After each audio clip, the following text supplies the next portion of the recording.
Hey, thanks for coming back to the tour. So, we're going to go a little bit off of campus to take a look at this really interesting, and I find to be just a lovely, lovely home.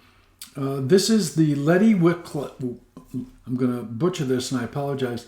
Lettie Wickliffe's former home. So, before I knew that this was the former home of one of Ann Arbor's leading citizens, I selected it for publication due to its design and sense of independence. After all, it is a greenhouse in Ann Arbor, and that's a rarity. Now, let's take a closer look at this in terms of who was Lettie. So, Lettie was born in Ann Arbor, the daughter of Joseph Hold Wickliffe and Mary Jewett Wickliffe. Her father had escaped from slavery in Kentucky as a young man and served in the Union Army during the American Civil War. She attended Tappan Junior High School in Ann Arbor with mostly white classmates and sang in the school's choir at the town's annual May Festival in 1914 and 1915. She was one of 6 African American women who graduated from the University of Michigan in 1924. Think about the time, think about the challenges, think about the gender, think about the race. Just amazing. She had a degree in education. She also earned a master's degree in psychology from the University of Michigan in 1928. She was a founder of the Ann Arbor chapter of the Delta Sigma Theta sorority in 1921 and remained active in sorority events into the 1950s. Wickliffe taught at Booker T. Washington High School in Dallas from 1924 to 1928. She taught in high school in Indianapolis for 40 years until her retirement in 1968. She founded the school's special education and gifted education programs and published journal articles based on her work. She also gave workshops in special ed in South Carolina, Louisiana, and Ohio. This is a quote. Miss Wickliffe is known nationwide for her knowledge of and service to exceptional children, explained in a 1967 news story. I do think it is very essential that all teachers understand the learning problems of slow students, she said in a 1968 interview. And not only teachers, but psychologists need to know how to interpret the scores of inner city children. Many children classified as retarded appear so as a result of the test, but they are only educationally retarded and not mentally retarded. In 1952, she was chair of the membership drive for the Indianapolis chapter of the NAACP. In retirement, Lettie worked briefly as executive director of the Green Acres School in Richmond, Indiana, then moved back to Ann Arbor, where she ran for the school board in 1972. She was a founding member and president of the North Central Property Owners Association, work she shared with her brother Walter. She was also active in the Public Library Advisory Committee, the hospital board, and other civic activities in the city. Her work is recognized with a citation for distinguished professional leadership by the Council for Exceptional Children and a Presidential Certificate of Appreciation from George H.W. Bush. She was made a Fellow of the American Association on Mental Deficiency in 1967. Among her gifted program students was actor Michela Taylor, who described her as his most influential teacher in a 1993 television appearance.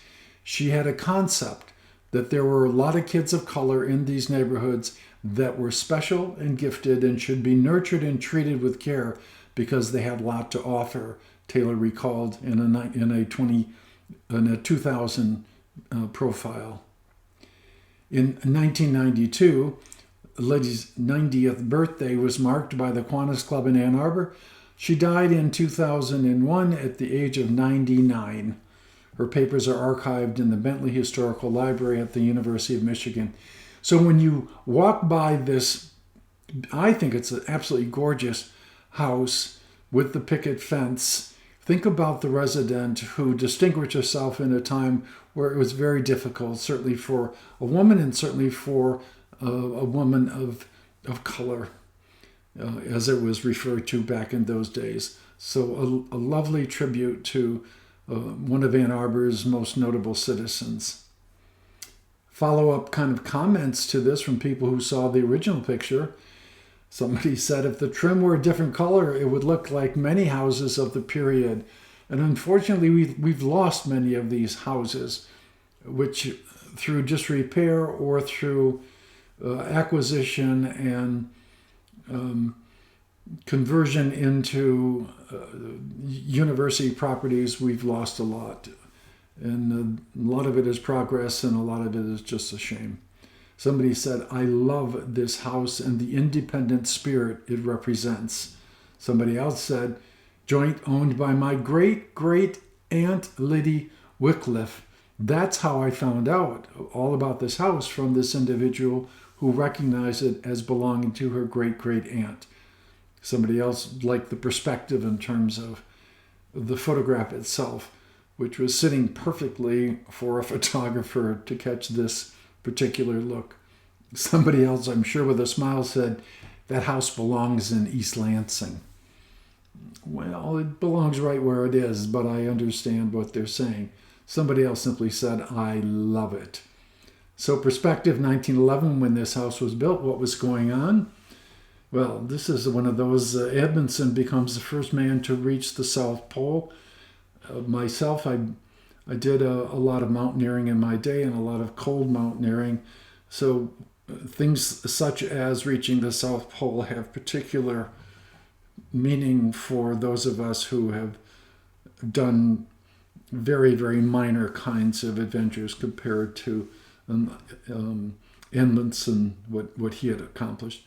Another explorer, Hiram Bingham, finds the Incan retreat of Machu Picchu a few years, not that many years back. I hiked down in South America, and I was able to hike not only the Salcantay Mountains, but over the mountains of Salcantay Mountains, into the upper Amazon, and then on into Machu Picchu. And of course, I refuse to say discovered because it was not discovered by Hiram Bingham. It had been there for a long time. It just was buried in undergrowth, which became overgrowth, which took over the area. Also in that year, Madame Curie wins the Nobel Prize in Chemistry for discovery of the elements radium and polonium. And groundbreaking for Fenway Park in Boston, Massachusetts begins in 1911, and Fenway keeps going strong. I had the privilege of spending time in New England and made several visits to Fenway. If you have not done that and you're a baseball fan, put it on your list, that's for sure.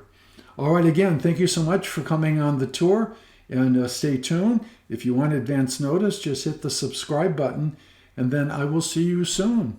All right, thank you so much.